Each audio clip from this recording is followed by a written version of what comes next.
Raphaël Lomoro, de la disparition au meurtre.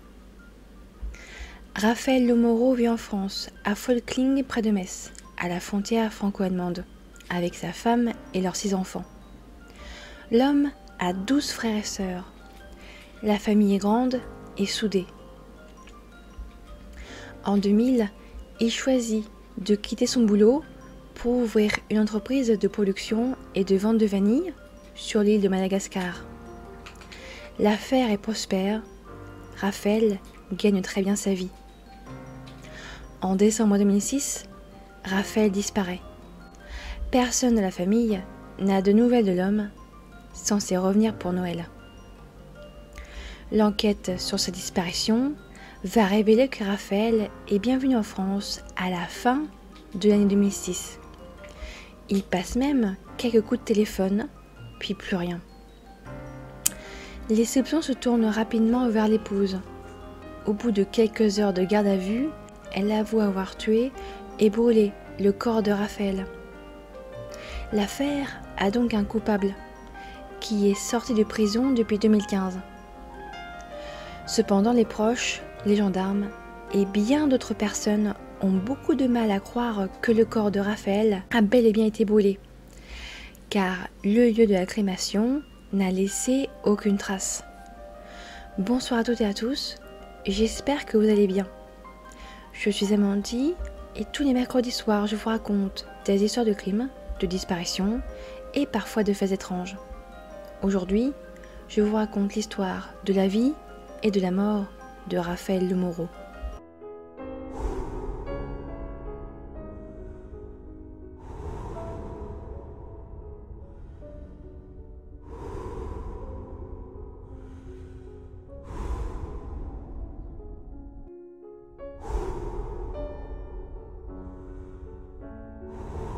Sa disparition. Raphaël Lomoro est parti en 2000 à Madagascar prendre une petite retraite anticipée. L'ancien mineur de fond en Lorraine part pour cultiver de la vanille. Une belle fin de vie au soleil et avec un doux parfum. Il laisse derrière lui sa femme, avec qui il est depuis plus de 20 ans, et leurs 6 enfants. Le couple bat de l'aile depuis un moment et Raphaël songe à changer de vie. Il ne rentre que 2 fois par an, à Folkling, pour Noël et pour les vacances d'été. Raphaël gagne très bien sa vie, 5 000 € par mois environ, une coquette somme. Mais pour Noël 2006, Raphaël ne se présente pas à la fête. Un mois passe, puis 2, puis 3, 4, 5, Raphaël ne donne aucune nouvelle. Les proches ont beau lui envoyer des textos et lui laisser des messages, Raphaël ne répond jamais. Les proches s'inquiètent de plus en plus. En juin, les frères et sœurs de Raphaël sont de plus en plus inquiets. Ils appellent sa femme Simone. Elle non plus est sans nouvelles de son mari, mais elle ne s'inquiète pas vraiment. Car parfois, selon elle, elle reste sans nouvelles de Raphaël pendant plusieurs semaines. La sœur de Raphaël, Mariette, va signaler sa disparition à la gendarmerie en juin 2007. Elle est très inquiète du sort de son frère. Elle ne croit pas en sa disparition, mais que son sort est beaucoup plus sombre.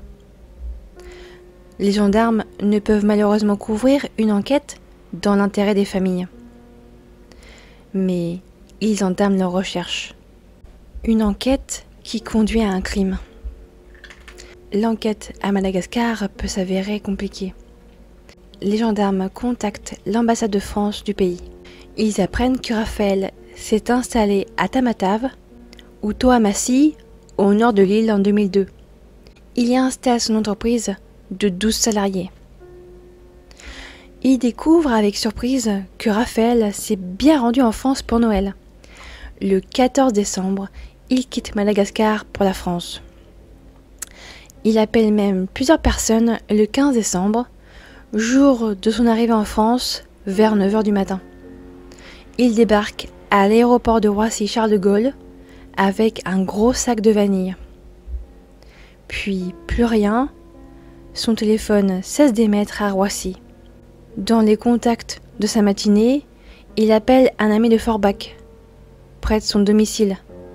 Selon cet ami, il est censé le voir dans la journée. Mais bien sûr, Raphaël ne passera pas le voir. Cet ami déclare que c'est sa femme et sa fille qui seraient les dernières personnes à l'avoir vu. Les gendarmes demandent donc à sa femme Simone des informations. Elle raconte. Simone et sa fille Samantha, 17 ans, sont allées chercher Raphaël à l'aéroport de Roissy. Elles l'ont bien vu. Raphaël monte dans la voiture, mais une dispute éclate dans le véhicule. Et Raphaël descend très vite, il serait toujours à Roissy. Mais pour aller où? Car Raphaël n'est pas rentré à Madagascar. La piste d'un règlement de compte lié à sa production de vanille tombe à l'eau, car il a disparu en France et non sur l'île. Une piste bien plus intéressante se présente. Sa femme Simone pourrait très bien avoir tué son mari. Étrangement, elle s'est vite débarrassée des vêtements de son homme, avec qui elle est depuis près de 25 ans. Elle a déjà résilié son abonnement téléphonique, elle s'est débarrassée des outils de son mari et a donné la voiture de Raphaël à des potes. Tout ça est louche. Les gendarmes ont l'intime conviction que sa femme s'est débarrassée de son mari et qu'elle fait tout pour l'effacer de sa vie. L'étau se resserre autour de l'épouse, même si ce ne sont que de forts soupçons, car sans corps, personne n'est certain que Raphaël soit en vie ou non.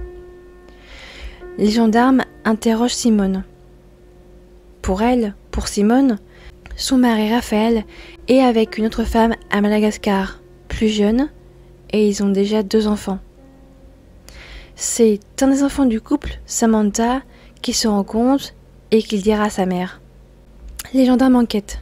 La femme, la maîtresse, existe bien. Elle non plus est sans nouvelles depuis Noël. La femme de Raphaël, Simone, elle aussi a un amant et tout le monde le connaît dans le village. L'homme vit à Paris, il a 59 ans. Mais depuis quelques mois, depuis juillet 2006, il s'est installé dans la maison du couple, la maison de Simone et Raphaël. Il a plutôt déménagé, prêt même à entamer quelques travaux. Les mois passent, personne n'a encore été arrêté dans le cadre de ce qui est à ce moment-là une disparition fort inquiétante. Le 13 novembre 2007, tout le monde est placé en garde à vue. Simone la femme, François l'amant, Valérie et Samantha, les 2 aînés de la famille. Les domiciles sont perquisitionnés.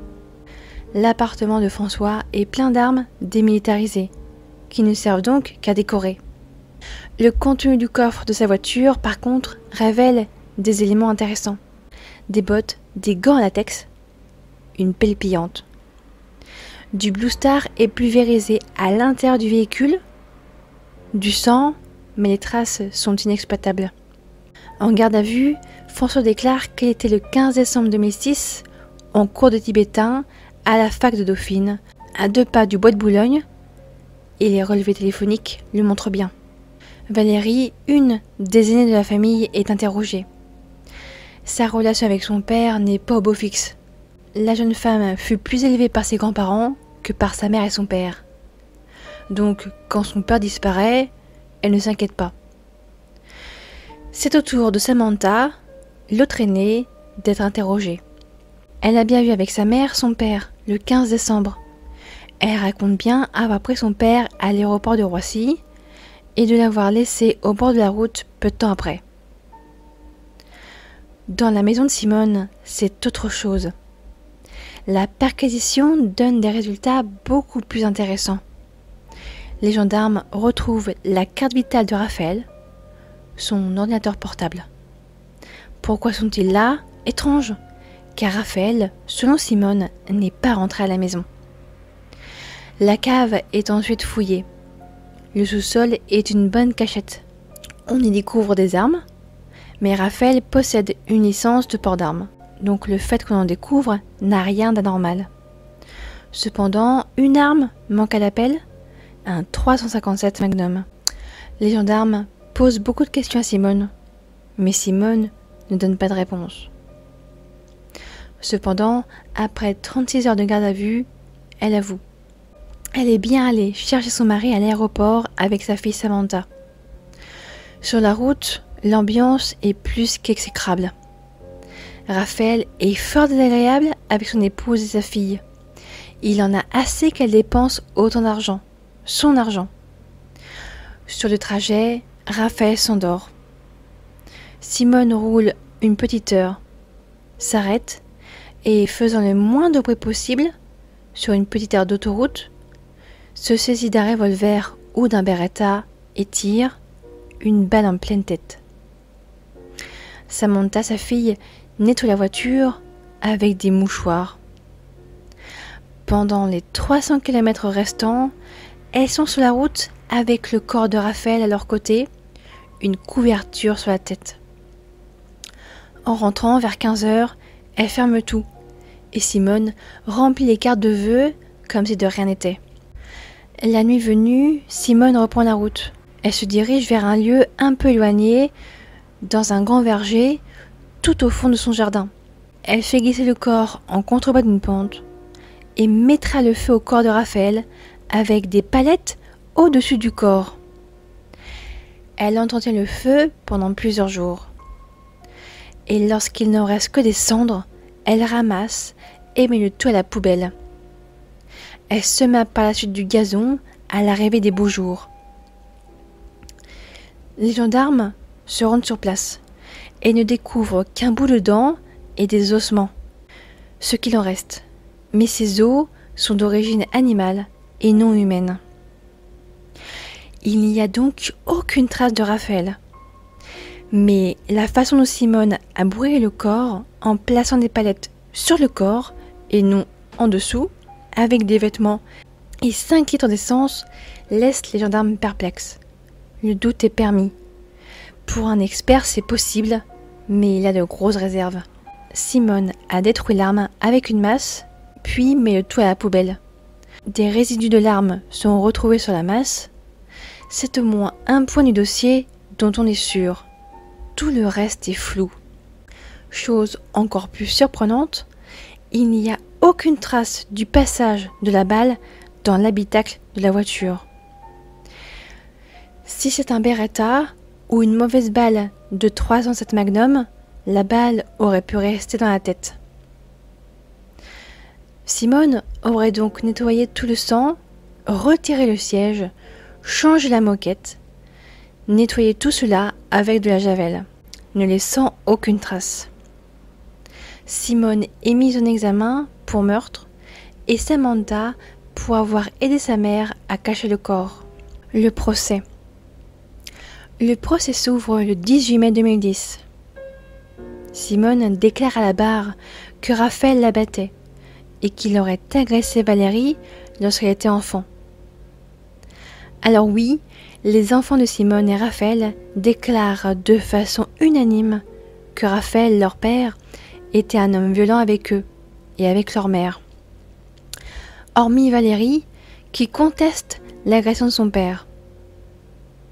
Sa sœur Samantha répondra à sa sœur ceci: « On aurait dû t'inviter au barbecue de ton père. » Une réponse, un « on » qui laissera jamais planer un doute quant à l'implication de Samantha dans la mort de son père. Le procès va lancer une question en suspens, une question sans réponse claire. Est-ce bien Simone qui a tué son mari ou est-ce Samantha qui a tué son père? Car Simone est bien incapable de reconnaître l'arme avec laquelle elle déclare avoir tiré. Elle confond un Beretta et un 307 Magnum. Et également, elle a bien du mal à le tenir correctement. Il y a aussi des divergences quant au lieu du tir. Simone déclare avoir tiré un coup en pleine tête à Raphaël depuis l'avant du véhicule en se tournant entre les deux appuis-têtes. Samantha, sa fille, déclare elle avoir vu sa mère tirer entre l'appui-tête conducteur et la portière conducteur. Le verdict tombe malgré ces questions.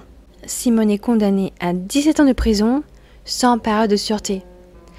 La préméditation n'a pas été retenue. Samantha est condamnée à 18 mois de prison car elle avait 17 ans à l'époque pour avoir aidé sa mère et avoir modifié la scène de crime. Simone Glapa est sortie de prison en 2015. Elle a fait 8 ans de prison. Pour les proches, le corps de Raphaël n'a peut-être pas été brûlé. Raphaël serait donc enterré quelque part et Simone ne répondra jamais clairement à la question. La justice a rendu son verdict. C'est Simone, elle et elle seule, qui a tué son mari Raphaël, un homme violent selon elle et ses enfants, et avec l'aide de sa fille Samantha, aurait caché le corps.